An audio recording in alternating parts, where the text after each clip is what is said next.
Hey YouTube, Joeboy here. So, I may or may not have your attention, but I think that I've got something here that is very cool and will take a while to break down. But long story short is we're gonna cast a very wide net. We're gonna make our spider web of connections, bringing together things that Oda is just now starting to build that I don't think that a lot of people have really thought too much about. But the implications are pretty huge, and in my opinion, pretty clear. I believe that this video should hold your attention.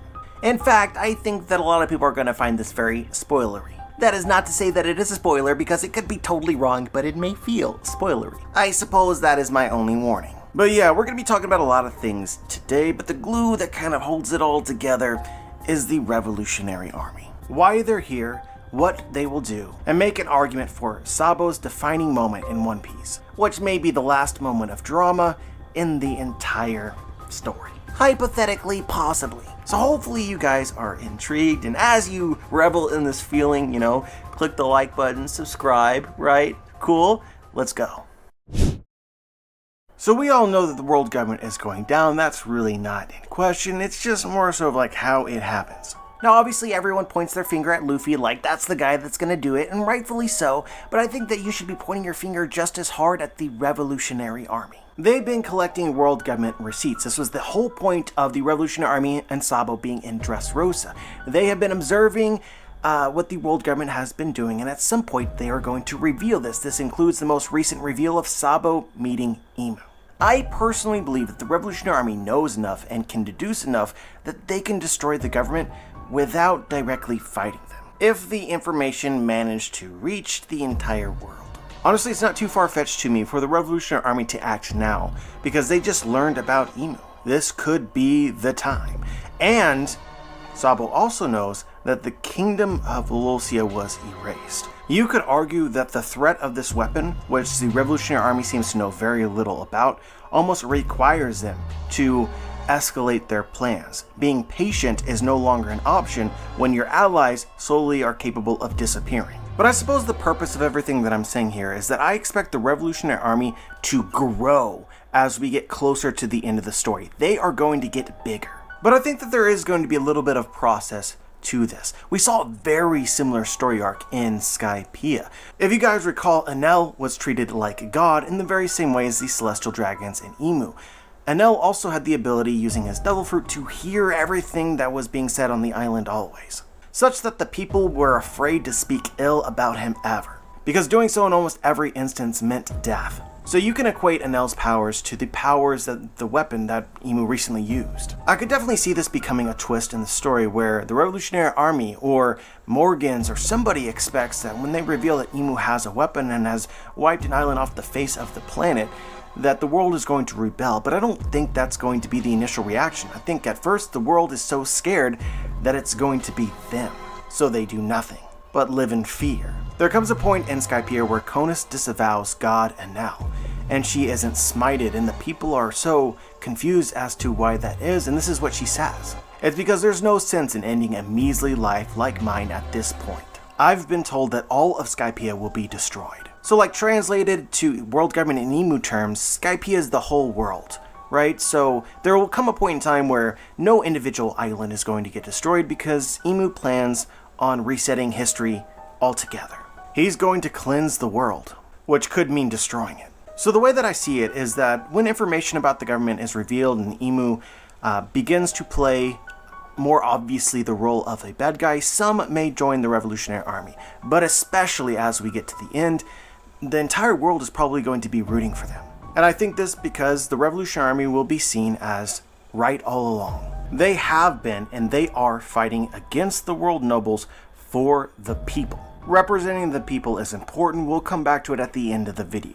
So when we reach this final battle, how you could view the landscape, especially if this occurs in Laugh Tale, is, and this is my headcanon, it's going to be everyone's going to be there. And they're all fractured in every way that you can imagine. The Marines will be its own entity, not associated with the government, pirates of all various kinds, and the countries of the world are mainly going to be aligned with the Revolutionary Army, even if they're not present for the battle. I think that by the end, the world government will consist of the Celestial Dragons, Imu, and maybe the Pacifista and other Vegapunk creations. At the same time, every faction, every relevant faction in the world simultaneously has their eyes on the One Piece. And in my opinion, guys, they all find it at the same time. Whoever wins owns the world and has the ability to create the next era. Because important among all of this is every single faction has a different vision for what the future will look like. They all want different things. And they all believe that the One Piece will help them achieve this. Because Roger left everything, you know? So after the dust settles, who actually wins, right? We all presume it's going to be Luffy. And I do think that Luffy wins. But I don't think that Luffy actually takes the power. I don't think that Luffy tries to hold the reins of the world. If Luffy wins, that means that somebody else wins. Luffy doesn't want to conquer anything. And I think that this will be doubly substantiated by what Luffy ultimately reads on the poneglyphs, because in my opinion, the beginning of the Void Century was created by a pirate like Luffy, Joy Boy. Joy Boy, in the same circumstances, won, and then afterwards created his own world. As argued in many prior videos, I think that the Ancient Kingdom was Joy Boy's kingdom. Joy Boy was the king of the Ancient Kingdom, which is why the Ancient Kingdom's history is written on the poneglyphs, which seem to be authored in large part by Joy Boy. Obviously, I cannot give you specific details because a lot of these will be creative in nature.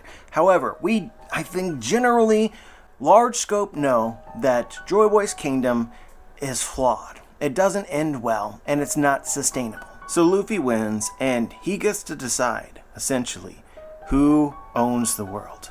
And I think that we already know who this is going to be. The ones that win is the world, or the people of the world. So the representatives of the people are the Revolutionary Army. The revolutionaries are your winner. Those who do not learn from history are doomed to repeat it. This is a very common quote, and one that seems applicable to One Piece. As the history of the Void Century has literally been erased, nobody can learn from it. Those who watched my review for chapter 1084 are going to find this very, very similar. So just know this ahead of time, and you can skip ahead if you really want to. But I do think that we have to talk about it to understand the theory. Cyclical history. History is constantly repeating in the world of One Piece. There are certain ages or eras, which are defined by the rule of a particular god. The end of each era directly relates with the defeat of said god. This is the macro concept of Norse mythology. And in Norse mythology, the defeat of the gods is followed by a period of void, and then the world is reborn. Slightly better than it was before, however, knowledge of the era or age that came before does not exist. As a side note, Oda is a big fan of Norse mythology, so to use it to construct and organize the story of One Piece would not be surprising. Anyway, an absolutely absurd amount of small details within the story suggest that history is repeating. You can think like, well, Luffy is Joy Boy. Joy Boy was a character that existed in the past. But we're just going to use one example and just know it's bigger than this. We know that there is a poneglyph of apology in Fishman Island. This apology was from Joy Boy to the mermaid princess of her era, Poseidon. Joy Boy made a promise that he could not keep. As context, we learn in the Fishman Island arc that the fishmen themselves dream of a path to the sun, which essentially means to live up on the surface. That during the Void Century, before the Void Century, that's where they lived, and they were forced to go under the sea. This is not where they want to be. And lo and behold, Luffy makes a promise to Shirahoshi. So Luffy is Joy Boy, Shirahoshi is Poseidon, and essentially promises her that he's going to show her the trees of the surface. Spoiler alert, I think it's pretty much the same thing. No, it's not exactly the same, but these are what we're talking about. Cyclical history, events repeating. And Oda utilizes the concept of the inherited will to help accomplish this. As Blackbeard says, dreams don't die. But to make sure that we're abundantly clear, guys, right, it isn't the exact same thing happens again. That is just not narratively interesting if literally everything is the same. So Oda takes the same thing and twists it in purposeful and clever ways to create new dynamics, as well as keep it fresh and less predictable. The quintessential example of this is a comparison of Alabasta and Dressrosa, which happened in the story itself. Oda does this everywhere. But in Alabasta, the Straw Hats stopped a warlord from becoming king of a country. They foiled his plot. Dressrosa is like an alternate universe where the Straw Hats arrived too late. Doflamingo was able to execute his plot and become king of a country. The arcs also finish in inverted ways, where in Alabasta, Luffy punches Crocodile through the earth to the light of the sun, revealing him. Whereas for Doflamingo, a celestial dragon and a king, Luffy punched through the ground, bringing him back to Earth. The two arcs are built around the very same idea, twisted in a very meaningful way. So basically the fight from the Void Century is repeating, it's continuing, and I believe that many of the same factions in the present story were also present during the Void Century. Everybody has their parallel or counterpart. It's not exactly the same, and I want you guys to understand that, but it's also the same. The gods of now are the celestial dragons. In my opinion, the god of the Void Century was Joy Boy, the king of the pirates. Which is why the empty throne being empty is a big deal. Because during the Void Century, there was one king. The king of the world, which happens to be what Rocks was aiming for. Likely what Blackbeard is also aiming for. Not a coincidence, both pirates. The question that I want to pose is, what current faction is the counterpart, is the parallel to the 20 kings during the Void Century, the 20 kings who went on to essentially win and form the world government? The comparison or the parallel that I use to sort of understand or create a headcanon about the Void Century is the Alabasta arc. I use this because it is the main arc in the story which deals with a just king being framed. As I believe Joy Boy was the king during the Void Century, and I believe Joy Boy was like Luffy, then the only way that he would have been a bad person is if he was being framed. But as a bit of a spoiler here, don't worry, I'm also bringing up Odin's flashback, which adds some spice. But I do encourage you for a moment to stop and think about Dressrosa. I'm not comparing this with Dressrosa because I think it applies in a different way. But I think that it's pointed that in Dressrosa you also have an example of a framed king, and from this the new leader became a former celestial dragon, Doflamingo. Perhaps foreshadowing the history of the 20 kings and the celestial dragons themselves as having taken power after the prior king was framed. I also find it potentially noteworthy that the king's family kind of carry on this fight and begin a revolution. They don't give up, and one family member actually joins the enemy, which could be kind of similar to like having D's in the Marines. While the celestial dragon overlord has a person with an ability that erases people from everyone's memory. So Dressrosa is like this alternate history where the Strats arrived too late. Well, I think that Dressrosa is a microcosm of the current One Piece universe. Dressrosa is a small-scale example of the entire world, where the people go on thinking everything's alright when it is definitely not alright. So Dressrosa is a story of the world as it is today. Alabasta is a story of the world as it was during the Void Century. It checks out for me. You have before and you have after. I like how I said I wasn't going to talk about this, and here we are talking about it. If it isn't abundantly clear, I need help, guys. There's a little known fact, right, from an SBS that Doflamingo and Viola had a relationship. Some might consider it to be a strange thought that Oda had there. I definitely don't want you guys to think about that at all. Especially not with the context that Viola is like your D and Doflamingo is your celestial dragon. But anyway, let's continue with Alabasta, and as always, you can take this however you want to, however it makes sense to you. This is merely my argument. Joy Boy is similar to King Nefertari Cobra, who's being framed by this outside powerful pirate, likely the parallel of Blackbeard, who in Alabasta was played by Crocodile. Crocodile is essentially setting up the king. During the Void Century, I believe that the Ancient Kingdom acknowledged themselves as pirates, but unfortunately there are many different kinds of pirates. So Luffy is a pirate, while Blackbeard is also a pirate, but they don't stand for or really do the same things. Some people have issues with Luffy or a Luffy-like character such as Joy Boy ever occupying a king position in the world, but I think that it can be justified if Luffy needs to play a certain role in order to protect his friends, which becomes most of the world. Especially if Joy Boy during the Void Century was a giant, like the hat in Mary Joie seems to indicate he might be, and giants live for hundreds of years. I also think that a comparison with Roger is apt. Roger never asked to be, nor ever desired to be, the king of the pirates, but his actions granted him this title, whether he wanted it or not. I imagine him as kind of a warrior king, going around protecting people, his friends, fighting bad guys, fighting evil, for basically 100 straight years.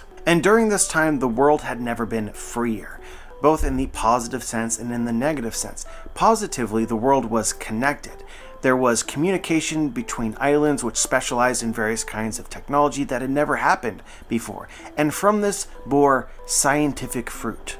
the world advanced. As is kind of represented on the Straw Hat crew itself, you have all the members of the Straw Hats are all pretty much the best at something. You have the best cook and the best doctor, the best helmsman, best archaeologist, potentially botanist, right? Climatologist and engineer as well. The Straw Hats represent what travel and trade can do. In a world mostly covered by the sea, those who master the sea then become facilitators of progress. But anyway, in a world in which Joy Boy is king, it then becomes very curious who the 20 kings were at this time. From where did their conflict or their organization spawn? And in my opinion, their label gives us the best insight. They're referred to as the 20 kings, or the 20 kingdoms. The only present faction which in any way identifies with the kingdom constituents is the Revolutionary Army. Bearing in mind that yes, kingdoms are part of the world government, but those kingdoms really do not matter at all, and Emu would nuke them in a heartbeat. Those exact same kingdoms just matter so much more to the Revolutionary Army. They have spent essentially the entire story trying to recruit kingdoms to their cause. Kingdoms which have been greatly affected by the tyranny of the current regime. Even if it's not true, I find this to be actually a pretty gripping narrative. You have a Blackbeard type character from the Void Century who is very patient and also cunning. It is because of this character's actions or plot or whatever that the world slowly begins to turn against pirates and Joy Boy stops being a hero in their minds. Eventually, the people as a whole have enough and a resistance begins to form. A revolution. This same thing plays out in Alabasta with Koza as the leader. This is just an incredibly intelligent way of defeating a just, honorable king. Joy Boy is like Luffy, and Luffy would never be able to fight fully his own friends or the innocent. In much the same way as Cobra didn't want to fight the revolution in his own country. At the very least, I think that you can understand that Luffy would have a lot of problems with this kind of fight. A fight based on misunderstanding. Luffy thrives when the villain is known, and it's just a matter of defeating them. Overall, it's just really sad, and I think the same as what occurred in Alabasta. Ultimately, the revolution gets a foothold because the king is unable and unwilling to simply snuff them out. I like to think that this Blackbeard type figure wanted this, desired this, and designed this, all for the purpose of weakening Joy Boy, who he didn't think that he could defeat in a straight up fight. But anyway, I don't want to get lost in the details here because a lot of it is incredibly speculative. But I just think that ultimately the character that played Blackbeard did not win. I think that had that occurred, you would see a different world than the one that the characters are currently living in. I think that if Blackbeard wins, you don't have an empty throne or the illusion of an empty throne at all. However, Joy Boy still fell, so the revolution was successful, which is an inversion of Alabasta, where Luffy and allies discovered Crocodile's actions, defeated him, and then managed to stop Koza and Alabasta from killing Cobra. And another potential parallel here is in Alabasta, the Marines ultimately took credit for what Luffy accomplished. And essentially, I'm speculating something similar here. The revolution, i.e. the 20 kings, ultimately took credit for defeating Joy Boy when perhaps that isn't the entire story. I'm not trying to discredit their strength or discredit Emu's strength, but I think that there are some fights that Luffy would pass on. And you have to admit that this is a concept that Oda has touched on and potentially has a place of importance within the story. I'm talking about Luffy and Shanks, that flashback from the very beginning, later on in Jaya. There's some fights that are simply not worth it. To have some relevance to the endgame and potentially past events would be incredibly fitting. So yeah, these are my general thoughts about various factions both today and in the past, sort of setting the stage for the conversation we're going to have. What's important to remember is I think that the Revolutionary Army is your present day 20 kings. Coincidence or not, but the 20 kings go on to become the Celestial Dragons, and the leader of the Revolutionary Army today is Dragon. Perhaps that was meant to be foreshadowing. But once you assume this to be true, I think that you can start to speculate a lot of really important things. But first, it may be important to understand how the Revolutionary Army is formed, and what their objectives really are, and how that might change. The revolution, in my opinion, has to begin as a noble cause. People are oppressed or feel oppressed and instigate a coup d'etat. But in this, I think that you have to have some idea of what you intend on becoming, right? And so this is an important speculation, and one I think makes a lot of sense. I think that before the Void Century and during the Void Century, there was no such thing as a world government. Breaking down the past as I see it, separated into its various eras, before the Void Century you had the Lunarians. I think that the Lunarians were simply the strongest race, and that's why they ruled the world. But they ruled the world as kind of a race above all others. So power was not equally shared. So what little we know about the Lunarians, especially with their just innate strength, makes me believe that the class system which existed before the Void Century had a lot to do with the strength of the race, meaning that you had Lunarians at the top, things like giants, fishmen, minks right below them, and at the very, very bottom is your weakest race, humans. I think just the same as there is a revolutionary army now, and there was a revolutionary army during the Void Century, I think that there was a revolutionary army before the Void Century that played a role in defeating the Lunarians.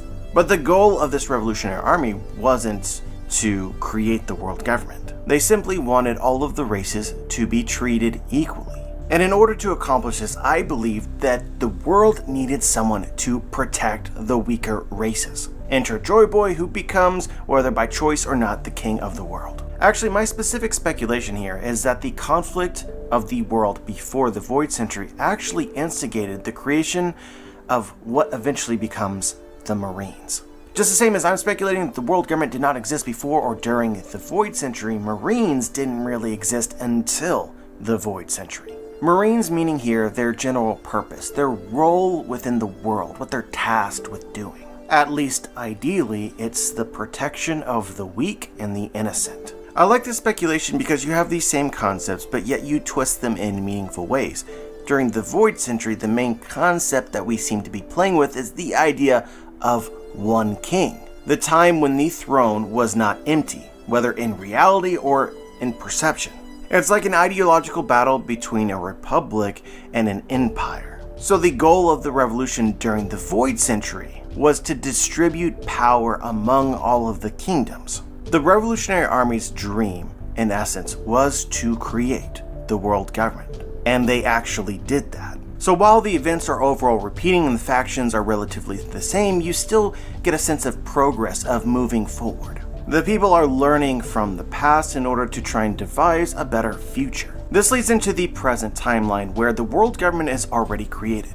But the Revolutionary Army's stated intention has nothing to do with the various kings of the world, and everything to do with opposing the celestial dragons themselves. So they are not targeting the Republic, they are targeting Julius Caesar. This is not something that is outright stated in the story, but I think we're probably going to get this reveal at some point in time. The Revolutionary Army has no intention on upending the idea of the world government, simply the celestial dragon's place within it. As Corazon tells us, D are the enemy of God. Monkey D. Dragon is a D, and he is actively fighting against the gods of this world. So within this, we've already sort of talked about sequential progression, but I think that there's a conflict that is actually not progressed at all, and kind of ties all these revolutions together. I believe one of the major end goals of One Piece, one of the major accomplishments of the story, is breaking the cycle. The Norse mythology we've already talked about, the cycle of repeating eras of gods. Creating demigods, deifying people that actually live is a problem, is maybe the problem. But as it turns out, we are in today's world and gods still exist. This feels like an unfulfilled dream that is carrying over, perhaps you could say inherited, from the past. So I bet you guys can already assume, right, that I think that with the present timeline, things are going to go well, and we're actually going to get some closure, a lot of closure on everything that's been developing over hundreds of years. But I do think that it's interesting to speculate what went wrong during the Void Century. If we're arguing that there was a revolutionary army during the Void Century, that was the 20 Kings, and their ultimate goal was the creation of the world government in a more pure form, what happened? How did we get to Emu? Guys, I think that Oda is already dropping us hints. He's setting it up, and it's mainly through the Revolutionary Army and Sabo. There is something that Sabo could do wrong, which could lead to history repeating itself, and important dreams still left unfulfilled. But to tell this in an interesting way, I want to try to recreate the story of Nefertari D. Lily, who I believe is our past parallel of Sabo, and whose dreams have been inherited by her descendant, Vivi. Lily's story begins in the middle of the Void Century. Many decades have passed since Joy Boy and pirates began to rule the world, and in some respects life for her kingdom is better than it once was. But in this timeline, history has not been forgotten, and the people of Alabasta, the royal family, and Lily herself have not forgotten about the atrocities committed by the Lunarians and those that stood just below them, the other non-human tribes of the One Piece world. Unfortunately, these flames of anger from the past is being actively stoked. Joy Boy's attempts to foster peace between races has largely failed, despite the creation of his kingdom, the Ancient Kingdom. With it, he had created a utopia for all races. Like Whitebeard, he had adopted people regardless of their past from across the world, across the seas. He provided a home for many, and the world had grown. But this kingdom was being turned against him. One of his crewmates was incredibly ambitious and desired the throne that Joy Boy largely didn't appreciate. This character was the parallel of Blackbeard, Nakama to Joy Boy in the very same way that Blackbeard was a Nakama to Whitebeard. And just the same, this character stabbed Joy Boy in the back. And while Joy Boy had left the throne unguarded, his kingdom largely abandoned to go on adventure, the evil D had acquired the powers of the ancient weapons. This is a story similar to Odin's flashback and his relationship with Orochi and Kaido. The literal pirate king or pirate shogun Odin was too strong for Kaido and Orochi, so they resorted to taking hostages. Odin was too honorable of a man to risk these people's lives, after Orochi promised to spare them and leave the country after a number of years. But instead of intending or planning to leave, Orochi and Kaido got stronger while Odin got weaker. In the meantime, his reputation suffered greatly. Odin had literally become a joke, dancing and smiling across the town while the people laughed at him and lost faith in him, not knowing the true nature of the conflict nor the ways in which Odin was protecting them. But as I said, we're speculating something similar happened to Joy Boy. Using the powers of the ancient weapons or a ancient weapon as a threat, Joy Boy's kingdom began to crumble, and the world turned against him. The effects of this are felt around the world, but importantly to Lily's story, they are felt in Alabasta. Her kingdom is attacked by a band of pirates. A band of pirates that should have been something akin to the Marines of the world of the Void Century. A deep grudge grows within her against this world ruled by pirates, and from this spawns her dream. The dream to create the world government. A civil republic to replace a barbaric king. But in order to manifest her dream, she had to recruit other nations. So she set along this journey, this path, which would eventually become the 20 Kingdoms. But at the time, was more so a revolutionary army. So now let's introduce Sabo. Sabo, the same as Lily, is a noble by birth. Sabo, the same as Lily, experienced hardship in the face of the current oppressors. And both Sabo and Lily were never substantially harmed by the actual gods of the era. Lily was never harmed by Joy Boy, and while it's easy to get confused, Sabo doesn't really join the Revolutionary Army because of his experience with celestial dragons. It comes from his experience dealing with nobles and kings. This is a thing not often discussed, right? But there's possibly a conflict of interest between what Sabo really thinks, what he really wants, and the mission of the Revolutionary Army. They want to take down the celestial dragons and no one else. But Sabo actually despises all nobility. This is what Sabo says to Dragon: "I am embarrassed to have been born a noble." The conflict is not just about celestial dragons to him.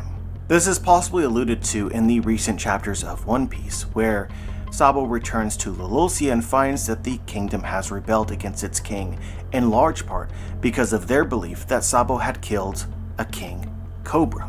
Sabo wanted to explain the truth, but he says the words died on his lips. Sabo is generally a good guy, the same as I believe that Lily was. He's not unreasonable, but I think that there is a part of him that believes that the world is better off without nobles at all. He knows, he understands that it's not right, yet the struggle exists. And a very similar struggle exists within Lily. Her stated dream is to create the world government. This world government would consist of every nation, including those of non-humans. However, the pirates that are responsible for the attack in Alabasta, and the people that were responsible for atrocities and oppressions not that long ago, were non-human, because non-humans comprise a large majority of Joy Boy's kingdom, because Joy Boy had been protecting them after the fall of the Lunarians. Are you guys beginning to see where it goes? You might be able to. But as I said, just like Sabo, Lily is a reasonable person who understands right from wrong and understands that these biases are not compatible with her dreams. But she has them anyway. And this leads to her making a vital mistake. As she forms her revolutionary army, she begins to recruit those that have biases against non-humans. Not just those that are looking to take down Joy Boy and establish a new, better government. Guys, here's the facts. I think that most everybody, myself included, believes that Lily was a good person, right? You believe that Lily was a good person. Lily was also a member of the 20 Kingdoms, and there is not one non-human group among the 20 Kings. Not one. What does that say about Lily? And what does that say about the state of the world? Do you guys see how this is exactly the same as the recent story we've got with Sabo, although it's slightly different, right? Because you have different characters involved and such, but Sabo had an opportunity really to tell the people the truth, but ultimately doesn't, because it serves the revolution. Sure, they're recruiting people that actively hate kings and aren't just out to get these celestial dragons, but they've joined the revolutionary army. Like, winning is step number one, then you can figure out your other problems later. The words died on his lips. I think that he is eventually going to regret this. We're not actually going to talk too much about Dragon in this video, although I could, but I just want to point out that I think that it is important that one of the original founding members of the Revolutionary Army that Dragon recruited was Tyrant Kuma of Sorbet Kingdom. I believe that was intentional. Dragon, at the very least, has his priorities straight. But of course, before it's all over, I think that Kuma dies, and depending on how you perceive Ivankov, for the most part, there's not going to be a single king in the Revolutionary Army by the end. But so Lily's story continues, and the Revolutionary Army grows in strength. They're not defeated, in large part because of Joy Boy. Joy Boy and this Blackbeard character from the Void Century have a sort of Cold War, each checking the other, with the threat of total world destruction hanging in the balance. The people of the world are surprised and amazed that those that would oppose the kingdom of pirates still live. And it's in part because of this that a very strange thing begins to happen. Something that is also currently happening with Sabo. The world is beginning to deify Lily. Look man, this is really happening in the story right now. Initially, it baffled me. Why is Sabo suddenly more popular than Dragon? Why is it that Sabo's almost being worshipped by people? They specifically say that they treat Sabo like a god. What is the point of this? The point is cyclical history. Oda is showing us the process of the Revolutionary Army becoming the Celestial Dragons. I think that the world began to see Lily just the same as the world is beginning to see Sabo, as a god. And just the same as Sabo in the Revolutionary Army, Lily did not stop it, because it aided the revolution. But I'll guarantee you one thing. If Lily, or anybody a part of the 20 Kingdoms, was ever deified before the formation of the world government, Lily regretted that deeply. Because even if she let it happen, I don't think it was what she wanted. Because the final battle of the Void Century commences. At this point in time, the king is essentially the Blackbeard character in much the same way as Orochi is in Wano. But a theory that I've omitted up until this point in time is that Blackbeard is multiple people. That is why he can consume multiple devil fruits and why he does not sleep. So Blackbeard is essentially Orochi and Kaido put together. There are two characters from the Void Century that Blackbeard represents. Two characters which were opposed during the Void Century and now are combined into one force, escalating the difficulty of Joy Boy's challenge. Joy Boy plays essentially the same role as he played before the Void Century and as Luffy is going to play. He's the one who's got to defeat the bad guy. But just the same as Odin, Joy Boy reaches a crisis. The threat to the world is real, but conflict cannot reasonably be ignored any further. But he assumes the worst or knows the worst. Joy Boy has already recorded his thoughts and left his notebook inscribed in indestructible poneglyphs for somebody to find in the future. The clash is absolutely monumental, and Joy Boy emerges the victor. Part of this victory involved the deactivation of technology. This Blackbeard character had what is today Pacifista, or the giant robots, as well as the ancient weapons, or ancient weapon. Joy Boy destroyed their power source in order to protect the world. If you want more here, watch my last video about one chapter could connect it all. It's the last one that I made. I actually deleted that segment from this video because it wasn't really necessary. But the battle has left him hurt and potentially dying. It's terminal, as his attention turns to the Revolutionary Army, the 20 Kings, and Lily. But Joy Boy can't fight them. So he stages his own defeat and passes the reins of the world to Lily. Joy Boy essentially pulls a Gold D. Roger. He turns himself in and sets the stage for the next era, because she is more suited to rule than he ever was. He never wanted to be a king in the first place. He never wanted to conquer anything. But he needs someone to protect his friends once he's gone. And it's during this final encounter that Lily learns who Joy Boy really was. Like in the present time, what will happen when the Straw Hats discover the poneglyphs, Lily learns the truth of everything. What the D is and what the D means.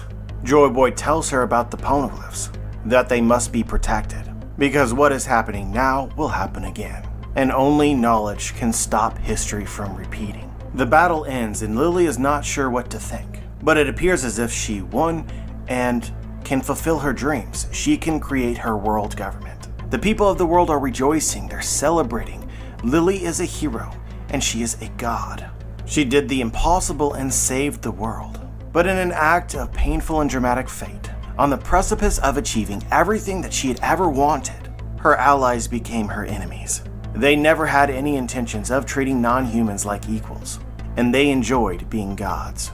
So they ascended to Mary Joie, while Lily did not. And it was then that she took the D initial and betrayed them, because Ds are the enemy of God. And her new government had just become the enemy. So here's what I think will happen in the present story.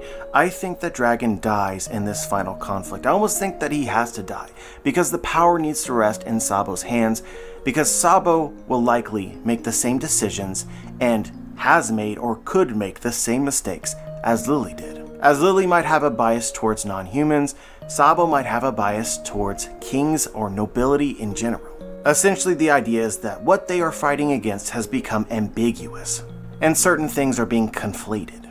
And Sabo, like the 20 kings who came before him, is currently being deified. What Lily failed to do is what Sabo needs to do, and this is to take the D initial before it is too late, which Oda has begun to set up from recent chapters, where Ace offers the D to Sabo, but we see that Sabo does not take it, and has not taken it yet. But he will. Guys, I think that the D is a complex thing. I think that it involves many different moving parts.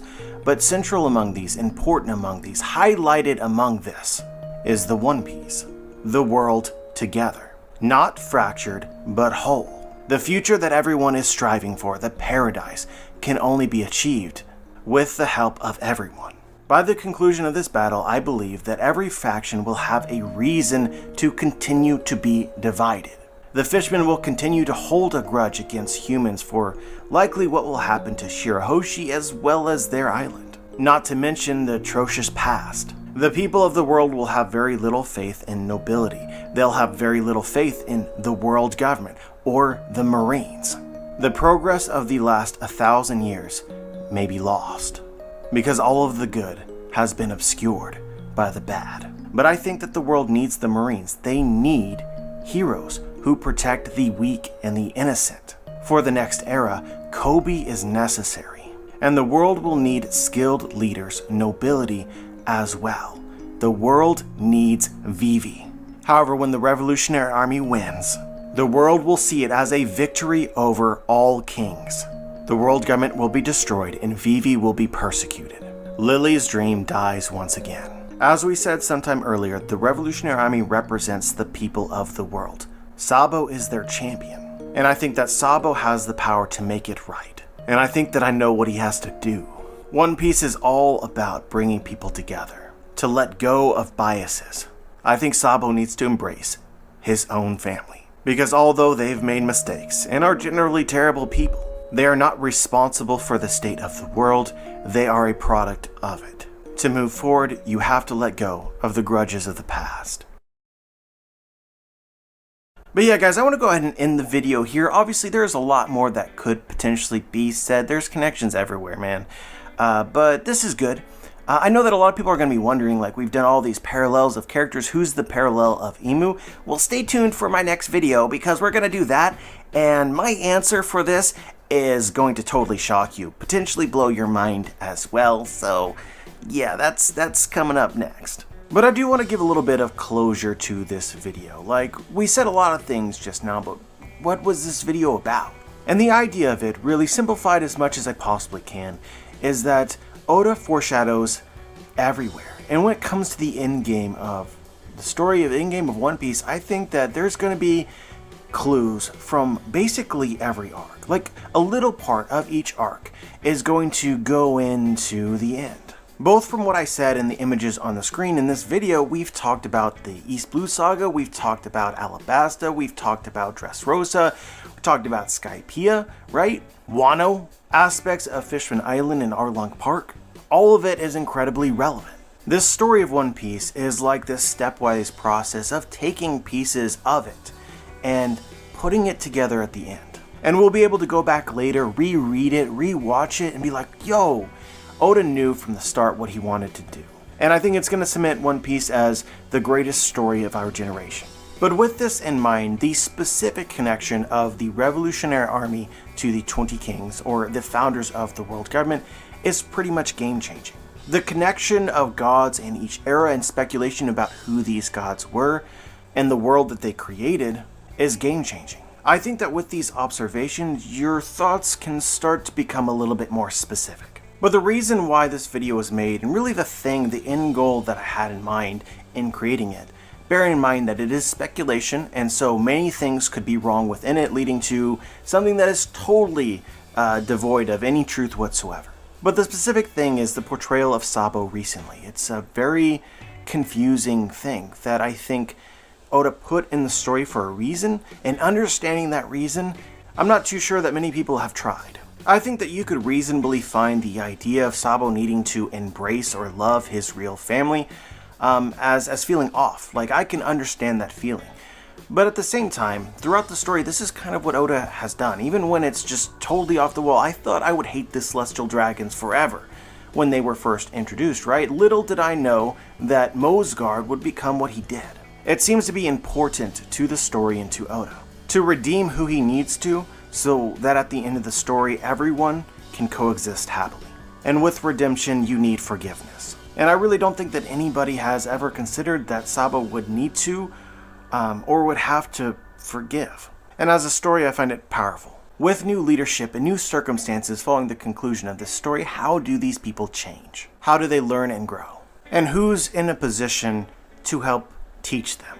At the very least, I hope that this really long video gives you a ton of food for thought. Something to think about, something to consider, and as always, take it however it makes sense, however you want to.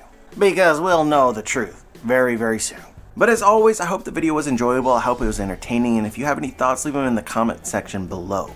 Remember to check out my book, The Booms, Volume 1 and 2 is out, 3 is very shortly here, and if you guys happen to read it, make sure that you leave a review to let other people know what you thought about it. Like the video, subscribe, click the bell to be notified, join the squad, and as always guys, have a wonderful day.